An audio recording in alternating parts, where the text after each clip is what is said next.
Hey, what's going on, everybody? Welcome to Catch, Hook, and Shoot. My name is Tom. I am your host, and today is Sunday, March 31st, 2019, right at the beginning of WrestleMania week here, about to start in a couple of days. I want to thank everybody for listening and subscribing on Podbean, Spotify, Apple Podcasts, Google Podcasts, YouTube, Twitch, and wherever you find podcasts.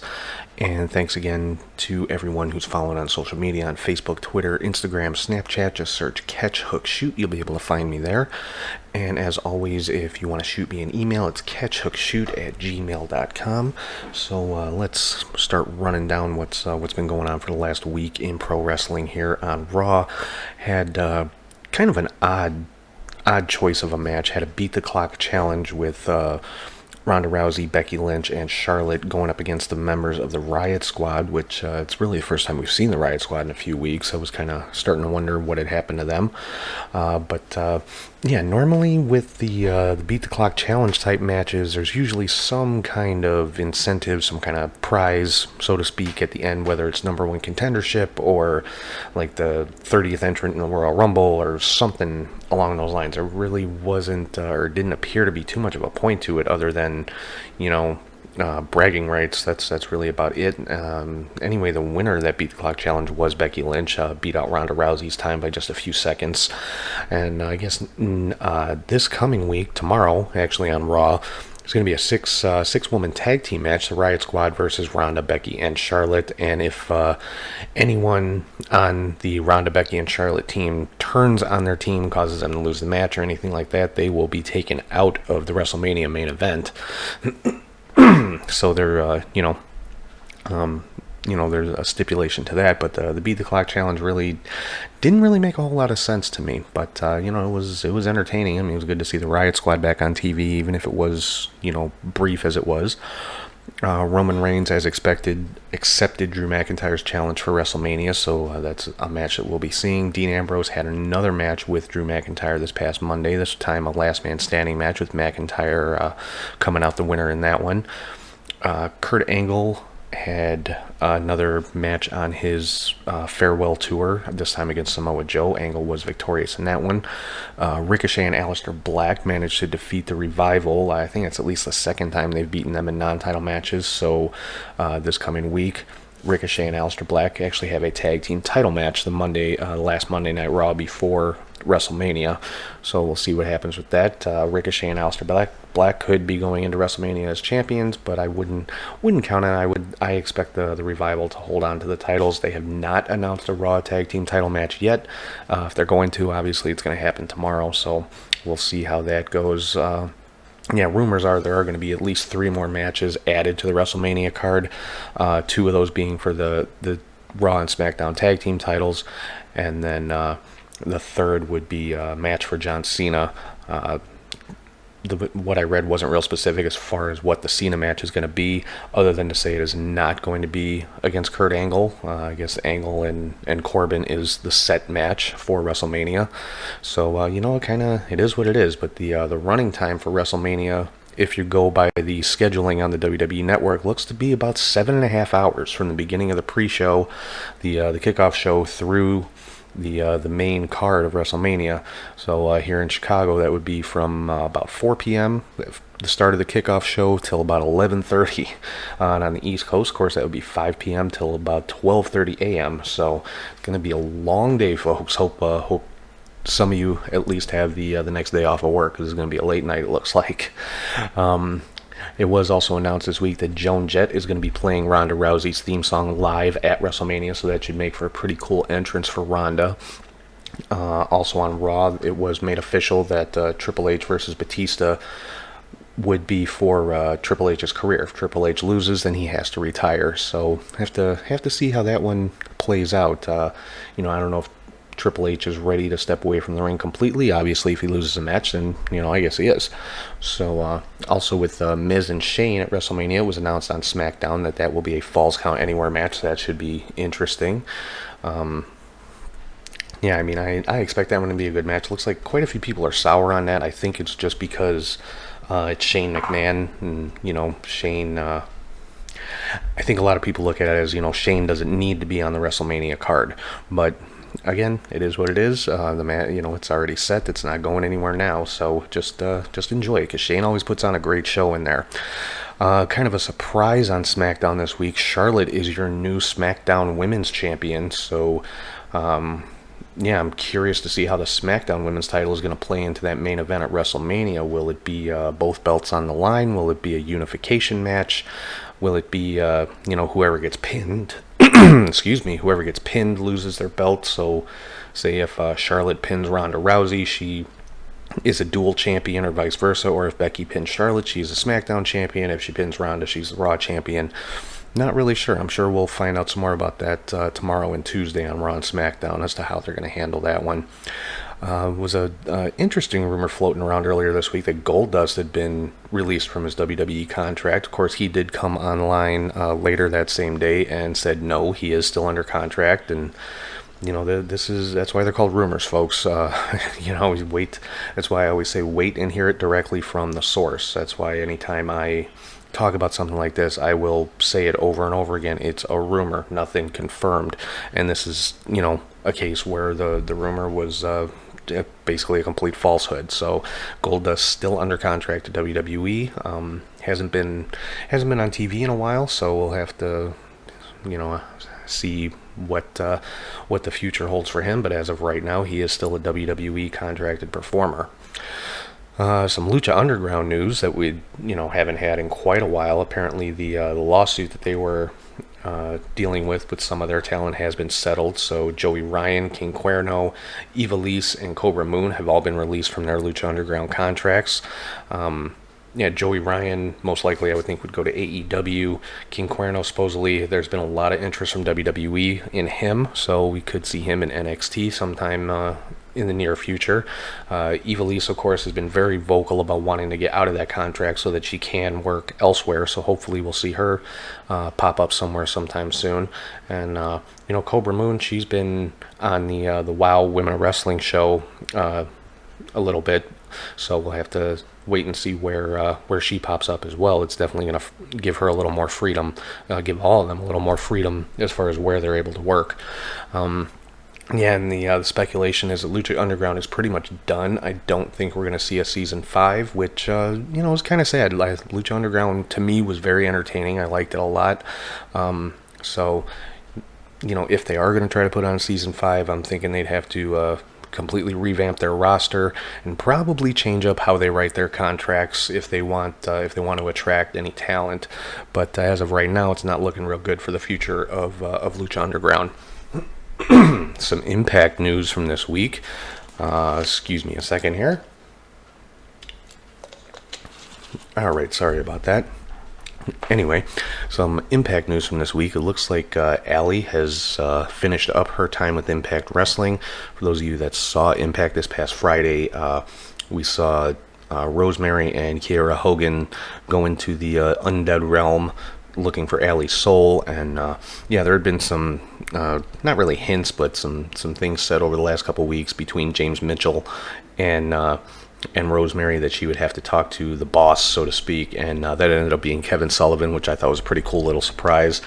And Allie's character basically was killed by Su Yung in the undead realm, so that kind of wrapped up Allie's whole story in Impact Wrestling, and now she will be moving on to AEW, as they announced a couple weeks ago that she had signed. So I'm thinking she's probably going to go back to her previous ring name, which was Cherry Bomb, when she moves to AEW. We'll have to see how that all plays out. Another free agent out on the market right now, Tennille Dashwood, formerly known as Emma in WWE, I guess has finished up her contract with Ring of Honor. She posted on social media that she is a free agent, so I'm sure she'll land somewhere on a prominent role in somebody's women's division, because she is a great talent. So whether that's back with WWE or Impact or AEW, or whether she just kind of plays the indies for a while, I'm sure she's got plenty of options in front of her. So what I really wanted to talk about this week, though, and this was supposed to be last week's show, unfortunately, had that little incident where the show didn't record properly, and basically it was nothing but dead air. So ended up posting a an abbreviated show last week when I had to re-record it. But I wanted to talk about the WWE Hall of Fame. There's been a lot of, especially this year with the announcement of Torrie Wilson going into the Hall of Fame, there's been a lot of kind of negative feedback about the Hall of Fame, and there's always been those out there that say it's not a real Hall of Fame, they don't have a building and this and that, which, I'd love to see an actual WWE Hall of Fame somewhere, an actual building, museum type of thing with, the memorabilia from the inductees, and you can display the plaques and the bronze statues of the ones that they have and things like that. The perfect place for that would be in Florida, somewhere near the Performance Center and Full Sail, where NXT is taped. But but even without that, it's still WWE honoring the people who helped build the company up to where it is. You look back, the very first inductee was Andre the Giant, and you couldn't pick anybody better to kick off your Hall of Fame than Andre the Giant. He was the biggest attraction in professional wrestling for, decades. He was it. Anytime he came to a territory, people paid out a lot of money to see him. He could sell out arenas pretty much anywhere around the world, whether it was the US, Japan, didn't matter. And since then, I would say a good 90 to 95% of the people in the Hall of Fame are definitely deserving of it. You look back at some of the early inductees, people like Gorilla Monsoon, Bobo Brazil, Buddy Rogers, George the Animal Steele, Ernie Ladd, Captain Lou Albano. These are all people that had a big hand in building the WWE, WWF, whatever you want to call it, going back to the mid-1960s when they first started and when they first broke away from the NWA. Now, in more recent years, there's been a few inductees that people kind of scratch their heads about, like Koko B. Ware. I was a fan of Koko B. Ware, but, in WWE, he was a mid-carder. And he was a tag team wrestler and didn't, never held any titles or anything, but he was a fan favorite. And if you look at his career prior to WWE in the territories, he was a huge star in the territories. Just when he got to that national stage in WWE, it just didn't seem to translate to that WWE audience, so to speak. And then there's some other ones who never really wrestled in WWE too much, like Antonio Inoki is in the WWE Hall of Fame, Mil Mascaras, Carlos Colon, Tatsumi Fujinami, Abdullah the Butcher. These guys, yes, they're legends in wrestling, but have never really made a big impact in WWE. But I think that's kind of WWE's effort to expand the Hall of Fame to cover all of pro wrestling, or quote-unquote sports entertainment, as they like to call it. So I think that's kind of the reasoning behind that. They're acknowledging, like, yes, these people didn't wrestle for us, but their accomplishments and their contributions to this business cannot be overlooked or denied. And that to me, that makes a lot of sense, and I think adds some legitimacy to it. Another name that people kind of scratch their heads about is Rocky Johnson, The Rock's father, and I've heard people say it numerous times, well, he's only in there because of The Rock. And yeah, okay, the Rock is probably, in the top 3 biggest stars in the history of WWE, and obviously right now he is the biggest mainstream star in the world. But, Rocky Johnson, you cannot discount his contributions to the business. He was part of the first black tag team to hold the WWE Tag Team Championship, himself and Tony Atlas, and they're both Hall of Famers. So, I think that's something that needs to be recognized, and I don't see any issue with Rocky Johnson being acknowledged as a Hall of Famer. Another thing people like to kind of complain about or use as kind of a reference point to say, oh, well, it's just, it's a BS Hall of Fame, is the celebrity wing.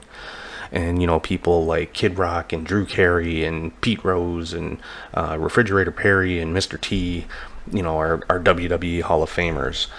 But, you look at somebody like Mr. T. He was in the main event of the first ever WrestleMania. He was in one of the main events of WrestleMania 2. And, that's no small accomplishment. He held his own in there both times. So, I don't see a problem acknowledging him as a celebrity contributor to WWE's legacy. Same thing with Pete Rose. I mean, how many WrestleManias did he get tombstoned by Kane? And people loved it. I mean, how many people are gonna step in there, no experience in the business, never been in a wrestling ring before, and say, yeah, okay, this 7 foot, 300 pound guy can drop me on my head. So, I definitely say these spots were earned. Same thing with William Perry participating in the Battle Royal here in Chicago in WrestleMania 2, with numerous other NFL players, some of whom had no experience in wrestling before, but they got in there and they went at it with some of the best.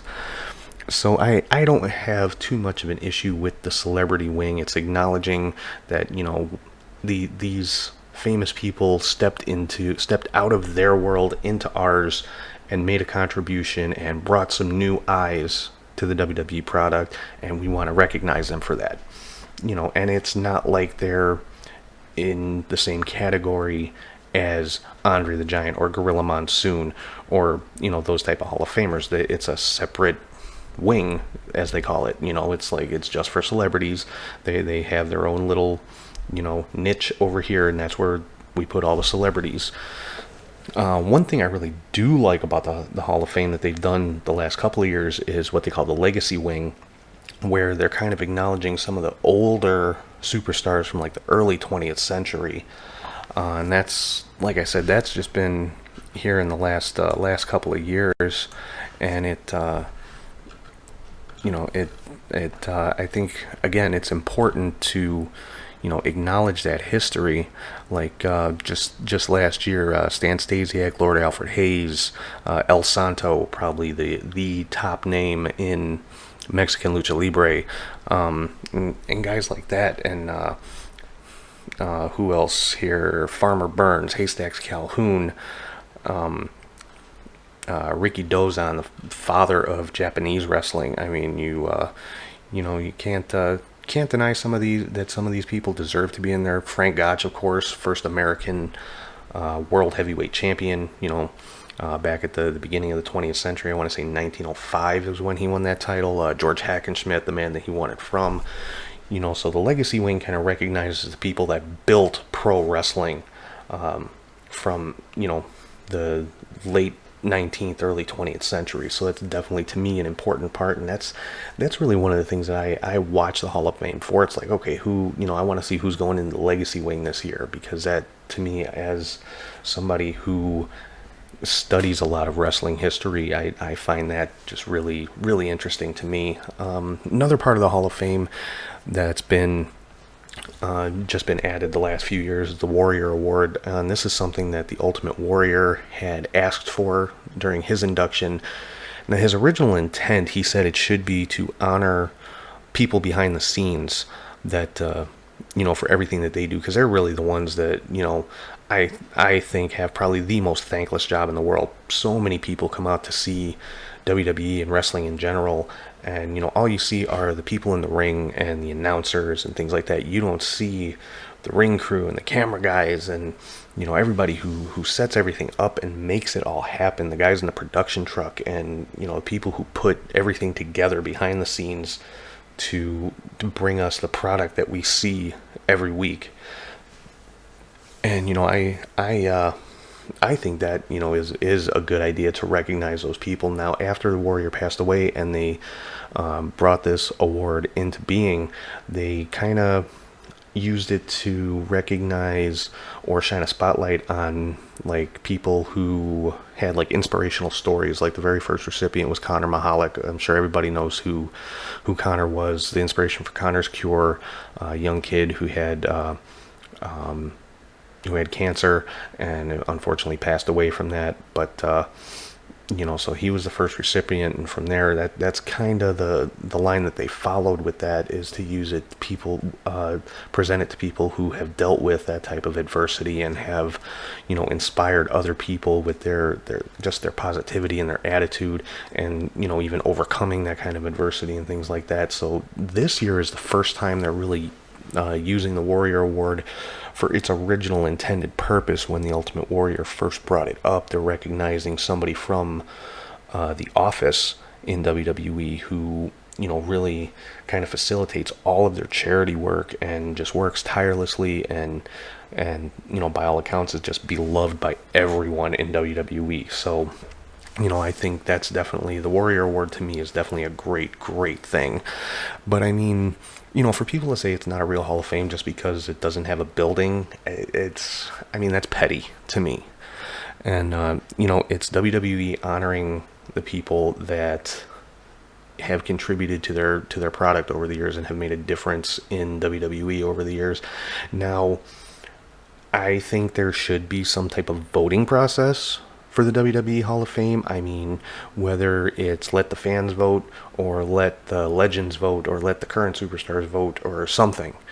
As it stands right now, it's pretty much Vince McMahon just says, okay, put these people in the Hall of Fame this year. And, I get it. Vince McMahon is the top guy at WWE, so he's got final say over everything pretty much. I think if there were some type of voting process for people going into the WWE Hall of Fame, then it would probably legitimize it a little bit more. But, until that happens, who knows, once, if Vince ever steps down, retires, or anything along those lines, to where he's not directly involved with WWE, that may change, and there may be some type of voting process. It's something that could be done 100% online. WWE puts out a list of maybe 10 people, say these are the people we're considering for Hall of Fame.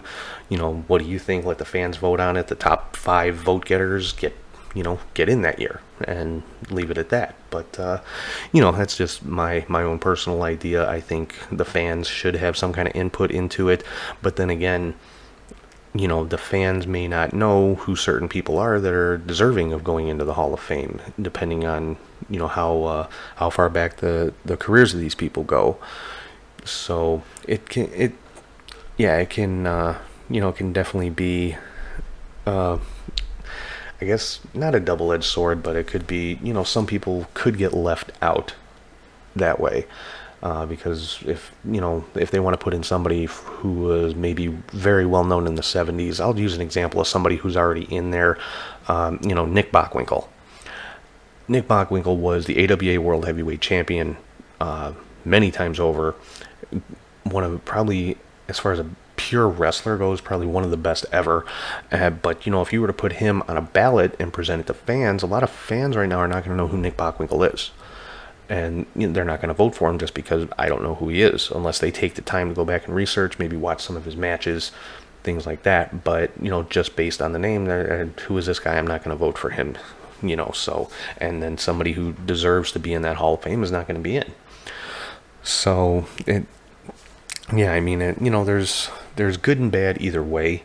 But I do personally like the WWE Hall of Fame. I like that they do recognize people that have made significant contributions to the WWE and to the wrestling business in general. So that's pretty much all I can say about it. Obviously there are some omissions that have happened over the years. The most glaring one, of course, is Owen Hart, which unfortunately I don't think we're ever going to see until his children are old enough to make the decision and say, yes, please put our father in, because his wife will never allow it to happen. She's basically, won't even acknowledge the fact that he was a pro wrestler, and which is sad, because, he deserves that legacy. I think it's doing Owen a disservice. I understand she blames WWE for his death, and rightfully so. But when it comes down to it, it was an accident. They didn't murder Owen, and he passed away during a tragic accident during his ring entrance one night, because the proper safety precautions weren't taken, or were overlooked too quickly, or whatever the case may be. So I understand she puts that blame on the WWE, but there comes a time, and this is just my opinion, he deserves that recognition. His children deserve to see their father get that recognition. So hopefully one day his kids will be able to make that decision and let him be inducted. Some other ones, obviously, that have been overlooked over the years: Bam Bam Bigelow, Vader, King Kong Bundy, Miss Elizabeth, Demolition, Ivan Koloff. Ivan Koloff's one. If you were to put him on a ballot, a lot of people might not know who he is, or they may only know him from his NWA days with Nikita Koloff. But Ivan Koloff is a former WWE World Heavyweight Champion. He's the man that defeated Bruno Sammartino to end his lengthy 8-year title reign. So, I definitely think he should be in there at some point. He's one I'm not sure, I've never really heard or seen any rumors or any explanation as to why he's not in there, unless he just hasn't, doesn't want it. I mean, obviously, if they, are offered, it has to be accepted. But, yeah, I'm not sure why Ivan Koloff wouldn't be a part of the WWE Hall of Fame. Another one who, we will never see in there, and rightfully so, because of, actions outside the ring, is Chris Benoit. At the time prior to the tragedy that happened, he, in my opinion, was the best wrestler in the world. And, he was a former world heavyweight champion in WWE and WCW. And, again, at the time, he was my absolute favorite WWE superstar, and in my opinion was the best in the world in his time. But the tragedy that happened with his wife and his son just really kind of, it negates all of that. And then let me be very clear, I do not think Chris Benoit should ever go into the Hall of Fame. I'm simply mentioning it as somebody who definitely earned it, but will never be in.